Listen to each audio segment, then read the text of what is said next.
Saludos. En esta lección y lo que nos queda del curso, vamos a hablar sobre el diseño de controladores digitales. Ya estuvimos hablando mucho sobre estabilidad, vimos sobre transformaciones, sobre diagramas de bloques en lazo cerrado y ya llevamos un largo camino trabajando hacia este momento. Lo que quiero que hagamos en esta lección es que vamos a tener un pequeño abrebocas sobre cómo se hace normalmente el proceso de diseño de un controlador digital. Esto que vamos a hacer aquí lo vamos a hacer de una manera súper empírica y es solamente como para demostrar los retos que hay y por qué se usan ciertas técnicas numéricas para poder diseñar controladores digitales. Simplemente vamos a hacer un diseño básico y vamos a añadir algo básico para ver qué efectos hay en el root locus y qué efectos hay con los polos de lazo cerrado. Vamos a ver entonces este sistema, el típico sistema de lazo cerrado de feedback con ganancia unitaria, en el cual la planta pues la tenemos dada por esta función que está acá, que es z más 0.9 sobre z menos 0.7, y nuestro requerimiento es que el settling time sea menor que 2 segundos, el overshoot menor que el 10% y que no tengamos error en steady state. Acá me faltó decir que tenemos un periodo de muestreo de 0.1 segundos. Todo esto lo vamos a hacer utilizando la herramienta de MATLAB para diseño con root locus que ustedes ya conocen. Entonces ya nos vamos para acá para MATLAB.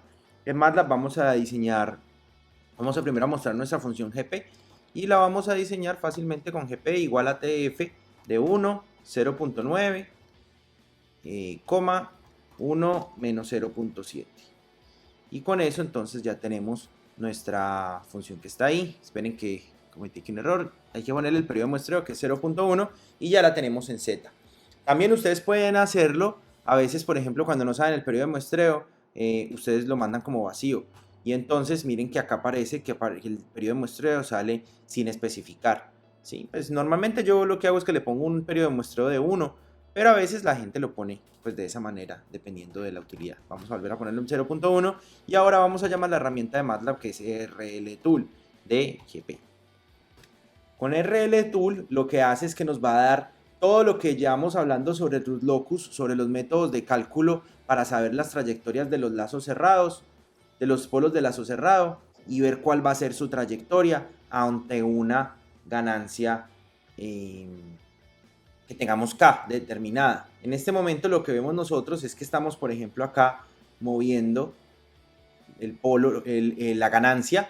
Fíjense que en la parte de abajo nos va a decir la localización de ese polito, porque nada más tenemos un polo que está en punto 143, que es este valor que está aquí. Y cuando yo muevo esto, realmente lo que estoy haciendo es moviendo la ganancia. Ahora nuestro controlador es simplemente una ganancia. Y fíjense que el error en steady state está entre 0.6 y 0.65, más o menos nos da ante un escalón unitario, entonces tenemos un error considerable.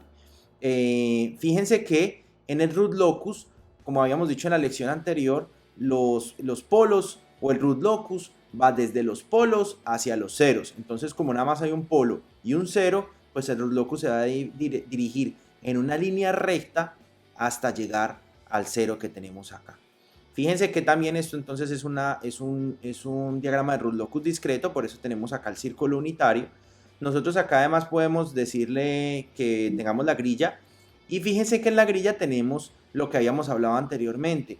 Vean que como estamos hablando de 0.1 segundos de muestreo, pues 2pi sobre 0.1 vendría siendo entonces 2pi sobre 2 por el periodo de muestreo vendría siendo 31.4, que es ese periodo, esa frecuencia natural que después de esto el sistema se vuelve cíclico. Fíjense que la podemos ver aquí. Y esas frecuencias naturales, vean que las estamos viendo en estas líneas que vienen acá en este sentido. Además de eso, en las líneas que van como transversales a esas, vemos las líneas del damping ratio. Son las que tenemos ahí. Tengan en cuenta que este omega n y damping ratio que estamos viendo aquí es para una aproximación de una función de transferencia de segundo orden que no tenga ceros en el numerador. Eso lo especifica mucho la ayuda de MATLAB. Significa que no necesariamente porque ustedes ubiquen el polo dominante ahí exactamente les va a dar eso, pero es una buena aproximación que uno usa. Lo siguiente que podemos ver nosotros acá es la arquitectura. Vean que aquí hay diferentes tipos de arquitectura de control, unas más complejas que otras. Por ejemplo, vean que esta se parece mucho a lo que estábamos viendo del Volambin para el proyecto, pudieran usar este tipo de configuración. Tienen la planta G1, la planta G2, los lazos de realimentación y tienen acá el controlador 1 y controlador 2 y eso ustedes lo pueden especificar en el diseño. Además de eso, pues nosotros vamos a usar en este momento un solo lazo de retroalimentación que es este de aquí. Vamos a darle OK. Y luego de eso, algo que yo recomiendo mucho es cambiar en las preferencias, en las opciones, cambiarlo para que lo que veamos de función de transferencia sean de la forma Zero Pole Gain, una ganancia K por los ceros y por los polos. Eso nos sirve ahorita que vayamos a hacer el diseño para verlo mucho más fácil, porque si no nos sale con unas divisiones todas raras. Bueno, entonces acá tenemos error en steady state y entonces ahora vamos a abrir acá el editor del controlador. Fíjense que en este momento nuestro controlador es simplemente una ganancia ubicada en punto 20711 y a medida, vamos a movernos un poquito para aquí, y a medida que yo vaya moviendo esto de acá, fíjense que esa ganancia va cambiando y el polo de lazo cerrado pues va cambiando. ¿Sí? Lo primero que yo quisiera, entonces vamos a hacer que ese error en steady state sea igual a 0. Pues para eso yo le añado un polo real y el valor de ese polo real yo lo voy a añadir en z igual a 1. Con ese valor del polo real en z igual a 1, bueno, acá me dio ya como por la derecha una respuesta como de ese estilo, pero es porque la ganancia está muy chiquitica. Pero ya la ponemos como por aquí y entonces vean lo que ya me da.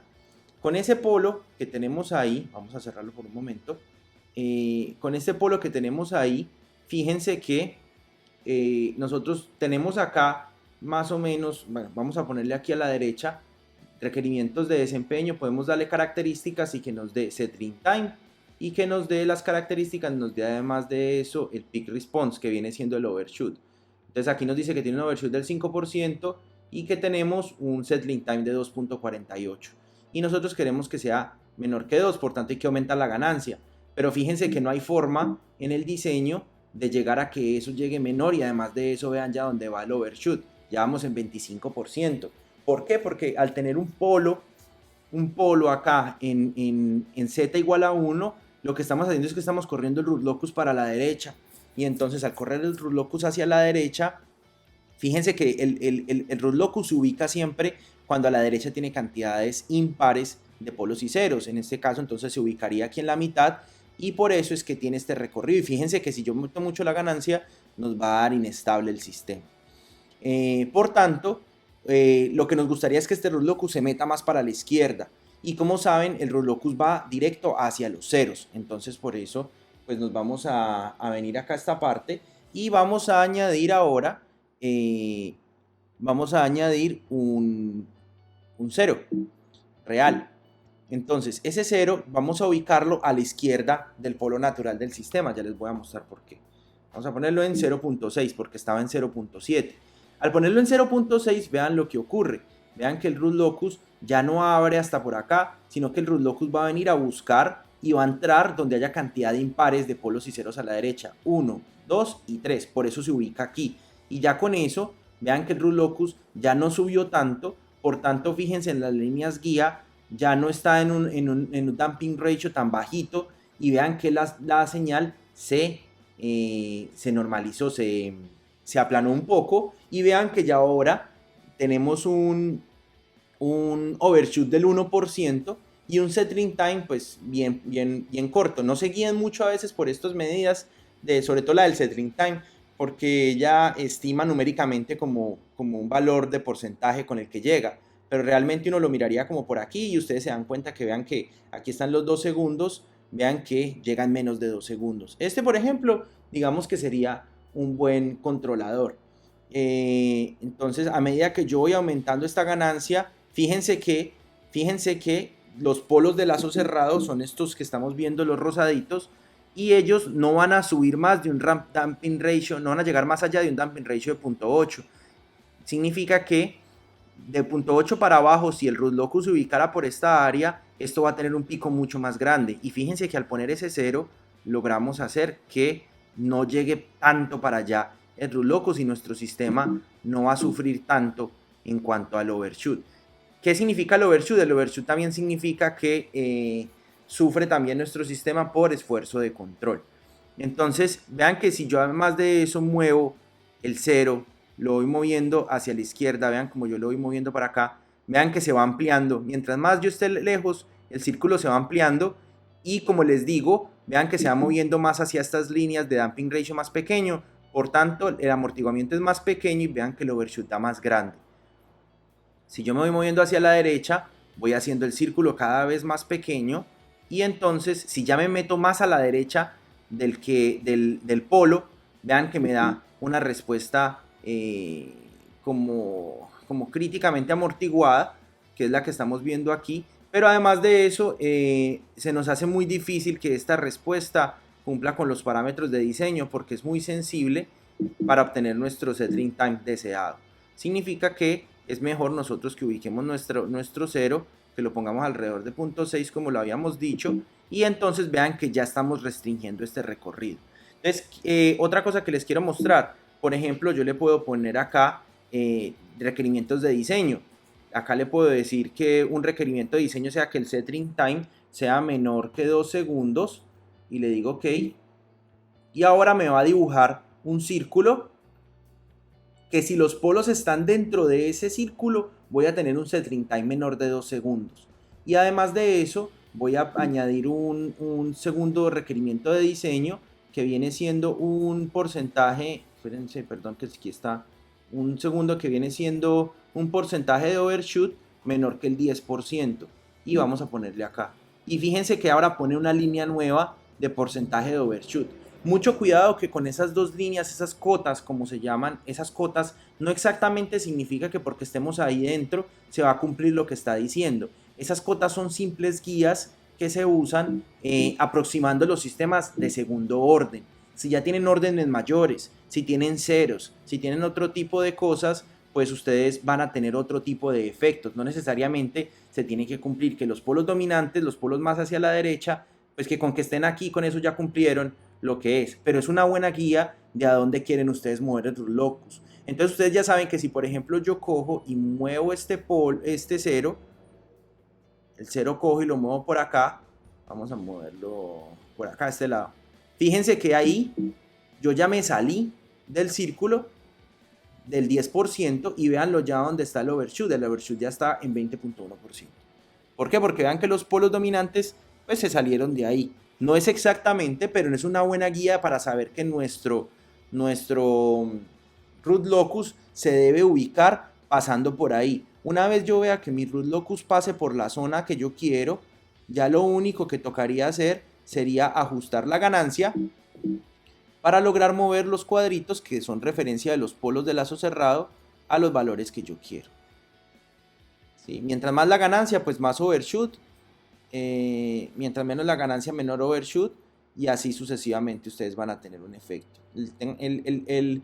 La herramienta es un poco lenta porque él tiene que estar todo el tiempo computando los polos de lazo cerrado y todo ese tipo de cosas, pero ya vieron ustedes más o menos una idea. Para el proyecto, por ejemplo, ustedes van a añadir el tipo de compensador que ustedes quieran, dependiendo si es adelanto retraso, si es PI, y ustedes entonces van a poner la ubicación de los polos de tal forma que pase por sus especificaciones de desempeño. ¿Sí? Yo les recomiendo mucho que estudien cómo implementar esto, porque si no implementan esto, entonces tienen que hacer el diseño de otra manera, diseñar primero el lazo interno y después de eso ejecutar una función de lazo cerrado para después hacer el lazo externo. Yo les recomiendo que utilicen esta arquitectura y aprendan a usarla. Yo no les voy a explicar cómo, pero pueden ustedes mirar bien cómo se hace.